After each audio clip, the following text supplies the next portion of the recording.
क्या हाल है दोस्तों, कैसे हैं? मैं हूं बिलाल और हम सीख रहे हैं नेक्स्ट.जेएस। लास्ट वीडियो में हमने क्यूरी पैरामीटर और पाथ पैरामीटर को गेट किया था प्रॉप्स के जरिए, और आज की वीडियो में यही काम हम करेंगे हुक्स के जरिए।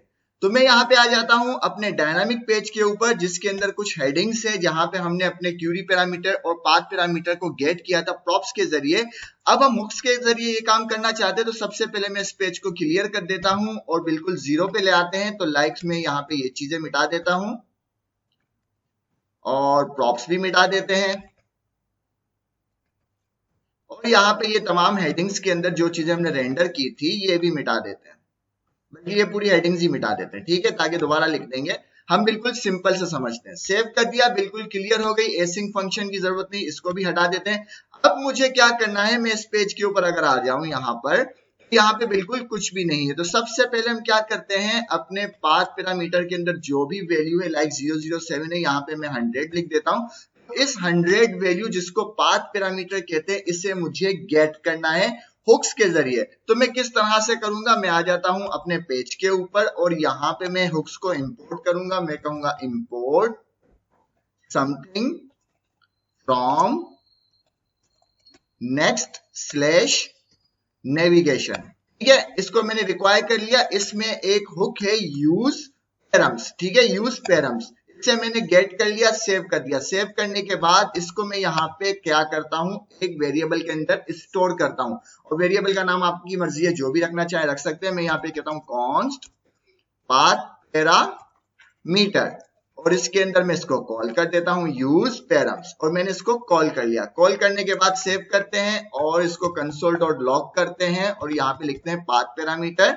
और हमें यहाँ पे ये देखना है कि इस हुक के अंदर हमें मिल क्या रहा है। सेव करते हैं। सेव करने के बाद मैं आ जाता हूं अपने पेज पे और मुझे एक अच्छा सा एरर मिल गया। तो एरर देख के परेशान नहीं होते, इस एरर को पढ़ते हैं। इस एरर को ये खुद ही बताएगा कि क्या काम करना है। ये कह रहा है कि आपने चूंकि हुक्स का इस्तेमाल किया है तो आपको अपना कंपोनेंट या पेज यूज क्लाइंट करना होगा। तो मैं इसको करता हूं कॉपी और इसे टॉप लेवल के ऊपर अपने पेज पे जहां पे मैंने हुक इस्तेमाल किया है वहां पे कर देंगे पेस्ट। सेव करते हैं, काम खत्म, एरर खत्म, ठीक है, बिल्कुल क्लियर हो गई, नॉर्मल हो गई चीजें। अब हम क्या करते हैं, कंसोल करते हैं। मैं दोबारा आ जाता हूं, देखो हमने यहाँ पे कंसोल किया हुआ है, ठीक है। अब जो ये हमारा कंपोनेंट है ये क्या हो गया है, क्लाइंट साइड हो गया है। तो क्लाइंट साइड पहले हमें ब्राउजर के ऊपर जाके देखना पड़ता था, इंस्पेक्ट करके, यहाँ भी आप जान सकते हैं, लेकिन नेक्स्ट.जेएस 15 के अंदर इसकी जरूरत नहीं है, ये हमें यहाँ भी इजीली मिल जाएगा। तो हम इसको टर्मिनल के ऊपर चेक करते हैं। पहले मैं इसको रिफ्रेश कर देता हूं। मैंने यहाँ से रिफ्रेश किया और टर्मिनल के ऊपर आ गया। ये देखो मुझे यहाँ पे क्या मिला, आईडी मिल गई।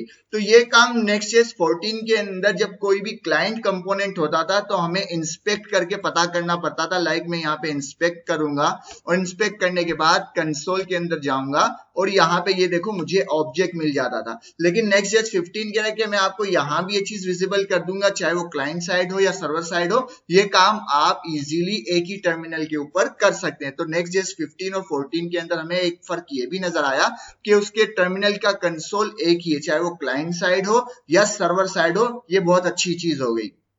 तो मुझे यूज पैरम्स ने या यूज पैरम हुक ने क्या दिया, एक ऑब्जेक्ट दिया जिसके अंदर आईडी है और जिसकी वैल्यू है 100। ये आईडी कहां से आ गई, दोबारा मैं आपको बता देता हूं। ये आईडी आपको मिली है इस फोल्डर के नाम से। अगर इसको नाम को चेंज करेंगे तो वहां भी चेंज हो जाएगी प्रॉपर्टी, और इस प्रॉपर्टी की वैल्यू क्या है, 100 है। अगर मैं इस 100 की जगह लिख देता हूं रतन, इसकी जगह मैं कुछ और लिख देता हूं, रतन लिख लेते हैं और एंटर करते हैं। अब दोबारा से टर्मिनल के अंदर आते हैं और देखते हैं, तो देखो अब मुझे आईडी के अंदर रतन मिल गया।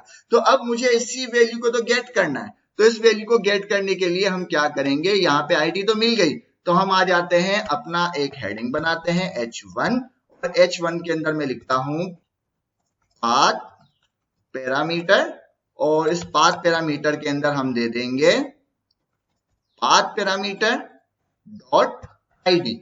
सेव करते हैं। सेव करने के बाद मैं उम्मीद करता हूं हमें अपनी वैल्यू मिल जानी चाहिए। देखो यहाँ पे मिल गया रतन। अब दोबारा से मैं अगर यहाँ पे लिखता हूं 100, मुझे यहाँ 100 मिल जाता है। मतलब कि हमने पाथ पैरामीटर की वैल्यू को गेट कर लिया बाय हुक, और हुक का क्या नाम है, यूज पैरम्स। कितना ज्यादा आसान है, मतलब अगर ये काम आपको सर्वर साइड पे करना है तो प्रॉप्स के जरिए होगा, अगर ये काम आपको क्लाइंट साइड पे करना है तो हुक्स के जरिए कर सकते हैं। जैसे आपकी मर्जी, आप यहां से करना चाहें वहां से करें, यहां से करना चाहें यहां से करें, एज पर योर सिनेरियो। ठीक है, ये काम हो गया। अब हम क्या करते हैं, हम क्यूरी पैरामीटर बनाते हैं। तो मैं यहाँ पे क्वेश्चन मार्क लगाता हूँ, क्वेश्चन मार्क के बाद यहाँ पे सर्च बिलाल कर देते हैं।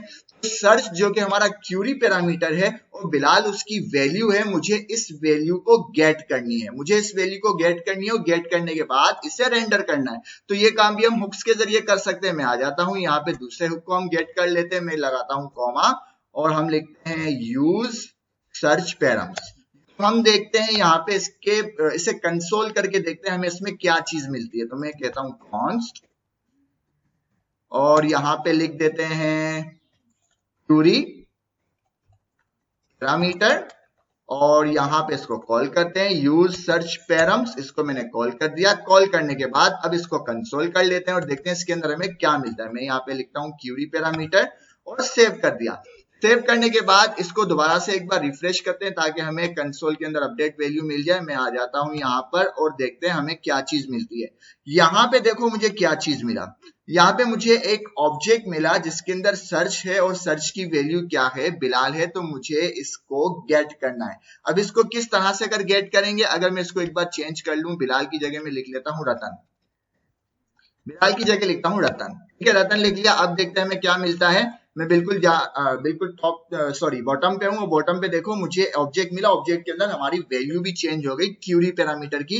तो मुझे अब इसको गेट करनी है, इसकी वैल्यू को, क्यूरी पैरामीटर की वैल्यू को गेट करनी है। तो मैं किस तरह से करूंगा, मैं आ जाऊंगा यहाँ पर और आने के बाद यहाँ पे मैं लिखूंगा कॉन्स्ट और हमारे कन्वेंशन ये है कि जो भी क्यूरी पैरामीटर है उस नाम से आप वेरिएबल बना दो। तो मैं लिखता हूं सर्च, और सर्च के अंदर हमें क्या चीज गेट करनी है, क्यूरी पैरामीटर से डॉट गेट, मतलब क्यूरी पैरामीटर के अंदर से गेट करो।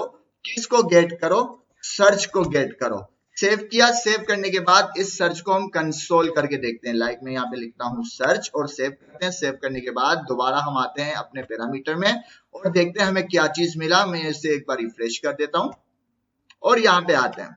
यहाँ पे आने के बाद देखो हमें मिल गया रतन। कितना ज्यादा आसान है, कितना ज्यादा आसान है। हमने क्यूरी पैरामीटर से सर्च की वैल्यू को गेट किया। किस तरह से कर गेट किया कि हमने इस हुक को पहले एक वेरिएबल के अंदर कॉल किया और उस वेरिएबल के अंदर हमने गेट के फंक्शन से कर अपने क्यूरी पैरामीटर को गेट कर लिया। अब मुझे इसको रेंडर करना है। तो रेंडर करने के लिए मैं क्या करूंगा, एक हेडिंग बना देते हैं इजीली।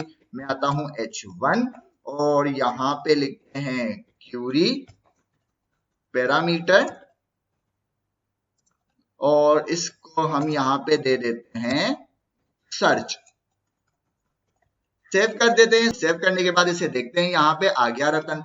कितना ज्यादा जबरदस्त है। अगर मैं रतन की जगह लिख देता हूं चमन, ठीक है, चमन आ गया। अगर मैं हमारे पाथ पैरामीटर को अगर चेंज करते हैं 101 कर देते हैं तो वो भी चेंज हो रहा है। तो हुक्स के जरिए हमने कितनी आसानी से कर पाथ पैरामीटर की वैल्यू को भी गेट किया और क्यूरी पैरामीटर की वैल्यू को भी गेट किया। अब दूसरा सिनेरियो आ जाता है कि भाई एक और क्यूरी पैरामीटर अगर बन जाए, लाइक यहाँ पे मैंने इसका एज का भी बना देता हूं कि भाई इसकी चमनलाल की एज क्या है, चमनलाल की एज है 42। ठीक है, अब मुझे इस एज की वैल्यू को भी गेट करना है। किस तरह से करेंगे, बहुत ज्यादा आसान है। मैं आ जाता हूं दोबारा यहाँ पर और लिखते हैं कॉन्स्ट में हमने जो भी क्यूरी पैरामीटर बनाया है वो लिख देंगे एज। ये कन्वेंशन है, आप कुछ भी लिख सकते हो वेरिएबल का नाम। और दोबारा से अगर क्यूरी पैरामीटर को आप कॉल करोगे, डॉट गेट करोगे, चूंकि हमें गेट करना है, क्या गेट करना है, क्यूरी पैरामीटर गेट करना है। कौन सा करना है, एज करना है। ठीक है, एज गेट हो गया। इस एज को यहाँ पे हम देख लेते हैं एज, ठीक है, और इसके साथ साथ इसकी एक और भी कॉपी बना देते हैं और सर्च के अंदर हम लिख देते हैं एज। सेव कर दिया। सेव करने के बाद देखते हैं, देखो हमने यहाँ पे कंसोल भी कर दिया, यहाँ पे हमने H1 के अंदर हाथ के हाथ रेंडर भी कर दिया। और पहले हम ब्राउजर के ऊपर चेक करते हैं, देखो हमें 42 मिल गया, यहाँ भी 42 लिखा हुआ है। अगर कंसोल के अंदर जाके देखें तो यहाँ भी हमें एज की वैल्यू आ जाएगी, लेकिन इससे मुझे रिफ्रेश करना पड़ेगा। रिफ्रेश कर देते हैं, टर्मिनल के अंदर देखते हैं, ये मिल गया 42। कितना ज्यादा जबरदस्त है। और यहाँ पे भी हमें मिल गया 42। अब यहाँ पे मैं क्या करता हूँ, 45 कर देता हूँ। 45 हो गया। अगर मैं यहाँ पे सर्च की वैल्यू चेंज कर दूं तब भी ये चल जाएगा। गुलजारी कर देते हैं, गुलजारी, इंटर।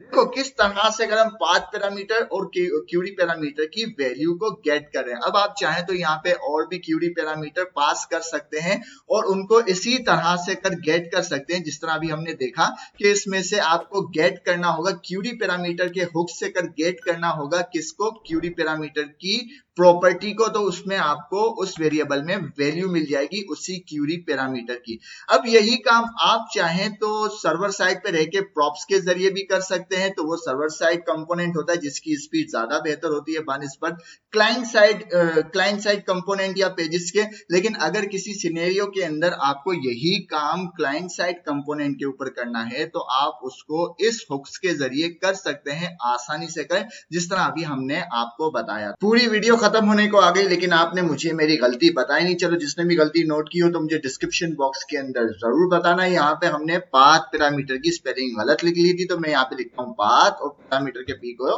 कैपिटल कर देते हैं, क्योंकि हमने यहाँ पे जो भी एक फॉर्मेट यूज किया उस हिसाब से हम करते तो अच्छा लगता है। वैसे ये गलती कोई मानी तो नहीं लगती, लेकिन फिर भी गलती होती है। अगर आप में से किसी ने ये गलती नोट की हो तो हमें डिस्क्रिप्शन बॉक्स में जरूर बताना, मुझे खुशी होगी। अभी के लिए इतनी उम्मीद है आपको वीडियो पसंद आई होगी। पसंद आए तो लाइक करें, शेयर करें, सब्सक्राइब करें। मिलते हैं नेक्स्ट वीडियो के अंदर। अल्लाह हाफिज।